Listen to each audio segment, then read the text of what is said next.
Messieurs, Mesdames, merci d'être venus à ce point de presse. Je salue tout particulièrement tous les jeunes gens qui sont venus voir ce que leurs parents font pendant des activités de travail. On est content de vous voir ici. Tous les indicateurs montrent que la grippe est là. Et M. Matisse va d'abord vous expliquer la situation épidémiologique et interpréter les chiffres qu'on a à disposition. Ensuite, Mme Masseret vous parlera à nouveau de ces mesures d'hygiène qui sont importantes maintenant et également des priorités pour la vaccination. Patrick Matisse, je vous donne la parole. Ja, meine Damen und Herren, zur Situation in der Schweiz.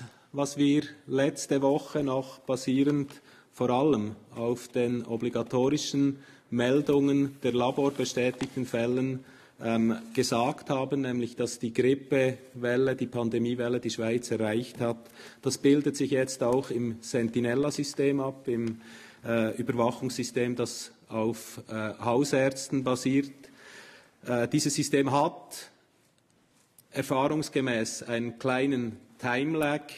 Jetzt nach einer Woche sehen wir, und Sie haben diese Präsentation auch hier oben, dass eben die Arztkonsultationen aufgrund von Grippeverdacht stark zugenommen haben. Aktuell, und das bezieht sich auf die letzte Woche, haben sich rund 16,4 Personen auf 1000 Arztkonsultationen mit Grippeverdacht gemeldet. Das ist mehr als eine Verdoppelung gegenüber der Vorwoche.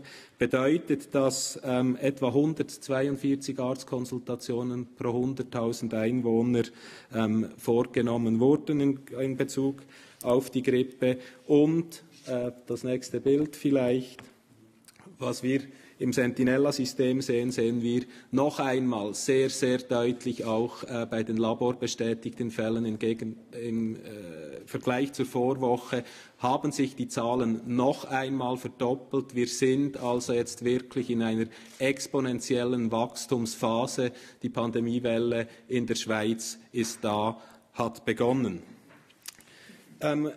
Letzte Woche 773 Fälle. Die ersten provisorischen Zahlen diese Woche deuten darauf hin, dass die Fallzahlen noch einmal zunehmen werden, dass dieses Wachstum also weitergeführt wird, dass zunehmend jetzt die Fallzahlen pro Tag eben weiter zunehmen werden.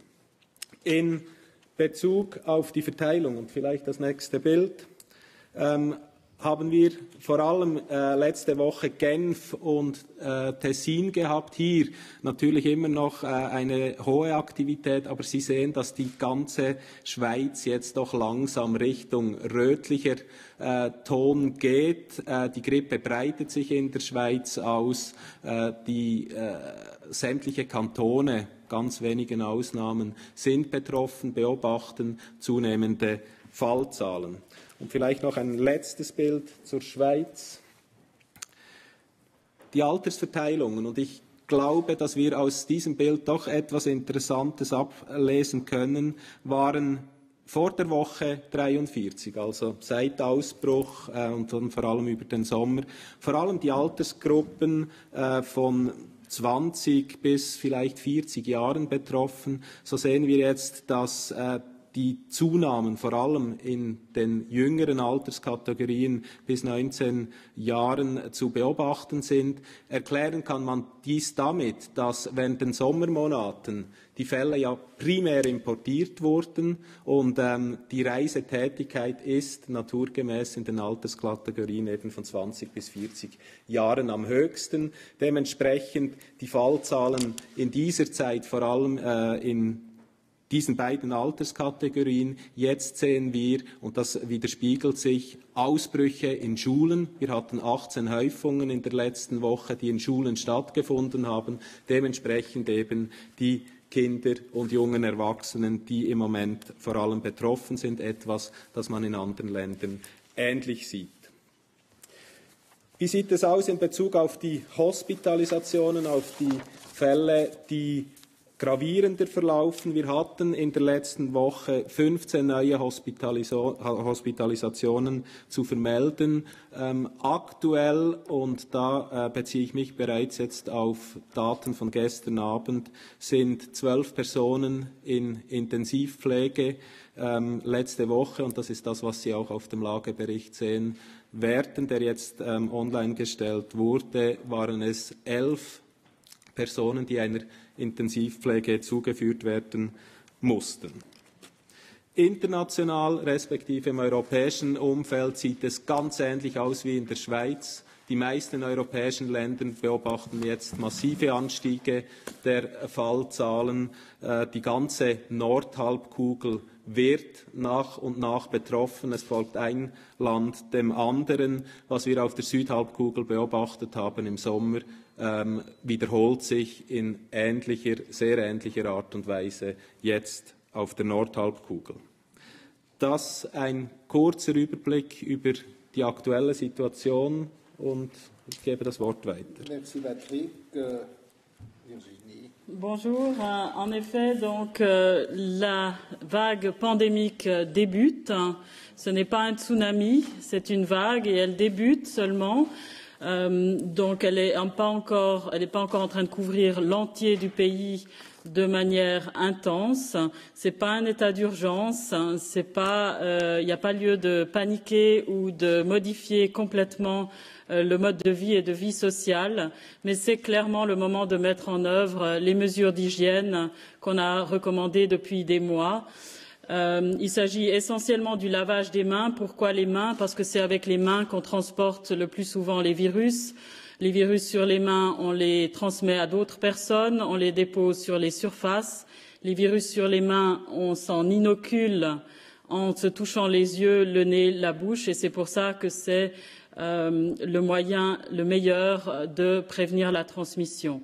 Et donc, on en appelle toujours encore à la responsabilité individuelle de chacun et à la solidarité.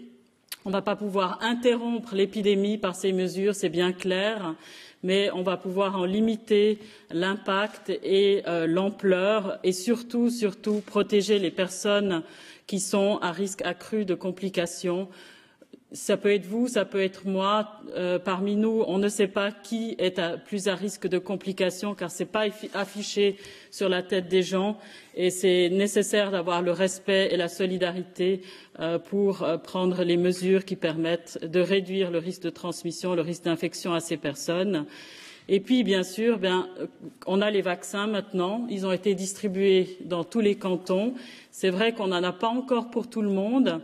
C'est vrai qu'ils sont continuellement encore livrés dans les cantons, mais on a ce qu'il faut pour vacciner les groupes prioritaires.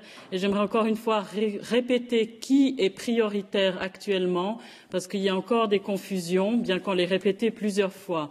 Sont prioritaires les femmes enceintes et les femmes qui viennent d'accoucher. Sont prioritaires les personnes de 6 mois à 64 ans qui ont une maladie chronique touchant le cœur, le poumon, les reins ou le système immunitaire.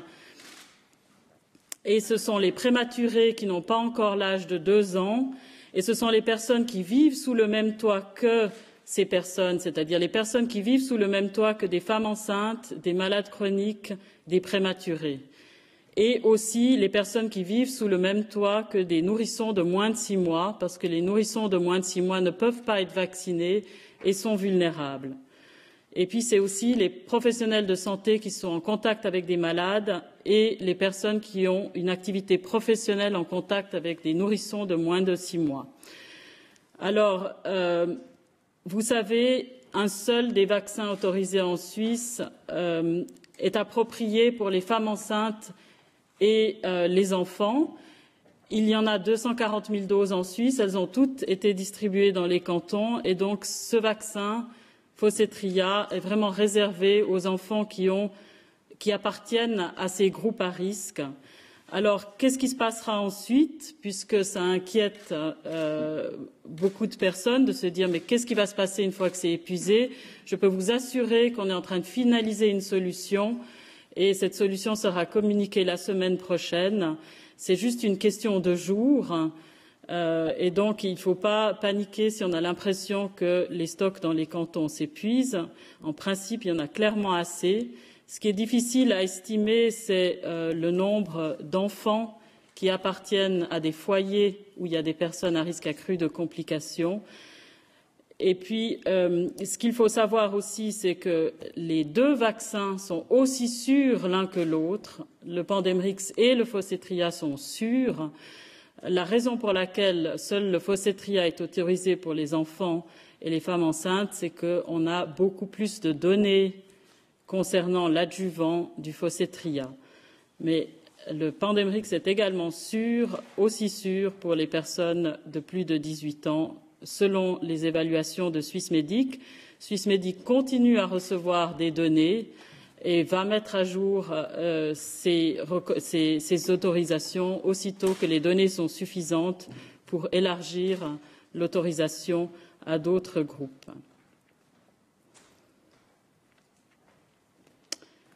Voilà. Est-ce que c'est tout ce que j'avais à dire ou est-ce qu'il y a encore des choses? Je crois que ça viendra dans les questions. Merci beaucoup de votre attention. Peut-être encore les chiffres sur notre site Internet.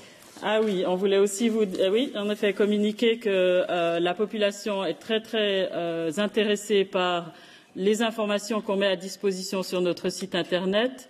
Nous avons eu depuis le début de la troisième vague de la campagne d'information, donc depuis le 30 octobre, plus de 190 000 visiteurs sur notre site, environ 2 millions de pages regardées et plus de 100 000 personnes ont effectué le test pour savoir s'ils appartiennent à un groupe à risque pour la vaccination.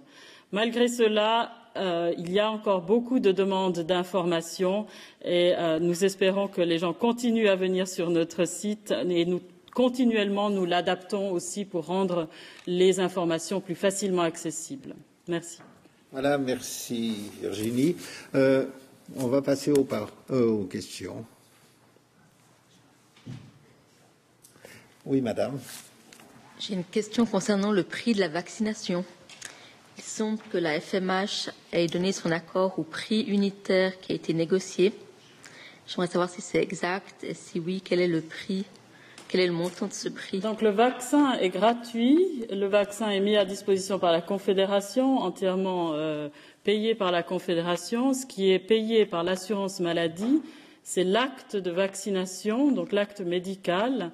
Et pour cet acte médical, il a été convenu pour les médecins praticiens d'un tarif de 19,50 francs par dose. Et effectivement, ce tarif a été approuvé par la FMH et par l'association des sociétés cantonales de médecins. Et ce montant n'est pas facturé au patient, ce n'est pas le patient qui doit se faire rembourser par l'assurance maladie. Ce montant est facturé par le médecin de manière groupée au canton et c'est le canton qui rémunère le médecin et qui se fait rembourser par les assurances maladie par la caisse commune. D'ailleurs, toute cette question du financement est dans notre communiqué 13 du 18 septembre. Voilà, autre question. Eh bien, il semble que... Ah oui. Gibt es News in Sachen Impfstoffe, Neuzulassungen, Ausweitung der Indikationen bestehender Impfstoffe? Non, il n'y a pas actuellement de nouvelles. Dès qu'il y aura des nouvelles, vous serez informés. C'est une question de jours. Swissmedic l'a dit lundi qu'il communiquerait une décision dans les 10 jours. Donc, c'est une question de jours, il faut patienter. Oui, monsieur. Es wurde berichtet, Krauthammer Radio Leres, dass für eine gewisse Altersgruppe eigentlich kein Impfstoff zur Verfügung steht und sie noch nicht immun ist eigentlich gegen diese Grippe, die kommt oder die bereits da ist. Können Sie dazu etwas sagen? Alors, il y a effectivement, le Pandemrix est autorisé par Swissmedic jusqu'à l'âge de 60 ans. Swissmedic et l'OFSP ont communiqué que ce vaccin peut malgré tout être donné aux personnes de plus de 60 ans, parce que la raison pour laquelle il n'est pas autorisé, ce n'est pas parce qu'on a des indices qu'il est moins sûr chez ces personnes-là, ce n'est pas une question de sécurité, c'est une question que les données ne sont pas tout à fait complète à ce jour concernant l'efficacité, mais ce n'est pas une contre-indication de donner ce vaccin aux personnes de plus de 60 ans. Umgekehrt gefragt, was empfehlen Sie für über 60-Jährige? On recommande donc pour les personnes actuellement dans les groupes prioritaires, c'est les personnes jusqu'à 65 ans qui ont des maladies chroniques qui devraient se faire vacciner et ils peuvent recevoir une dose de Pandemrix. Donc on a des vaccins qui peuvent couvrir tous les groupes prioritaires actuellement. C'est seulement dans la phase où quand on aura suffisamment de vaccins pour ouvrir la vaccination à toute la population, que les personnes de plus de 65 ans, y compris celles qui ont des maladies chroniques, pourront se faire vacciner. Et par rapport aux vaccins disponibles, je vous assure qu'il y aura bien assez de vaccins prochainement. On pourra le confirmer dès que possible. Voilà. Autre question? Je vous remercie et bonne journée.